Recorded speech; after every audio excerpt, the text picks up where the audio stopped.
House Bill HB 2307. The short title of this bill, Voting Equipment Overvote Notice.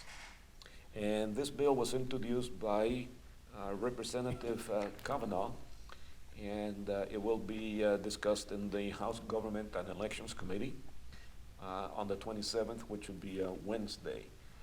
What this bill does very simply is that if you're voting in person and you make a mistake, such as an overvote, in other words, you vote for more than one candidate or whatever, and you put your ballot through the machine and it's going to reject it and saying, you know, there is an error here. Now, some of these machines actually have an override button, so you can push the override and still put the ballot through, which is not a good idea anyway, but this bill requires that you be informed of that fact, that if you override the machine by pushing the button, that your vote for that particular office will not be recorded. In other words, it would be the same as if you did not vote.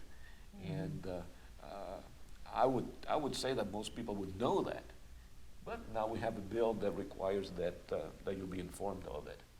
And now the information, I forget now whether was it verbal or did it have to be posted in writing? Do you remember, Archie, what? Well, this one requires that the notice be posted. Okay.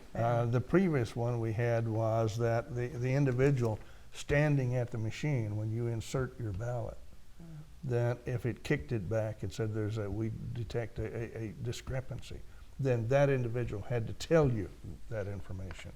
Now, just to continue a little bit on where the discrepancy may appear, if you recall this past election, our county recorder said you had to use a Sharpie, and that would tend to bleed through. So you may be marking something on the front of your ballot when in truth and fact it's bleeding through and you're voting for something on the back. That's where the discrepancy could come in. Personally, I think that this bill, as well as the other one requiring, this one requiring the written notice and the other one requiring the oral statement, are both good bills. I think they both should be passed. Oh, no, they're good bills. I have a recommendation that the members of the committee vote yes on it. All I'm saying is that if it was me and I get an error reply from the machine, I would get a different ballot. I would do it over again.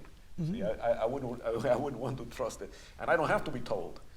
But maybe the average person needs to be told. Mm-hmm. Or the first-time voters might need to have a little coaching on how to vote properly and be counted. You know. Anyway, it seems like we're all in agreement that this should be a yes vote. Yep, that covers that one. Mm-hmm.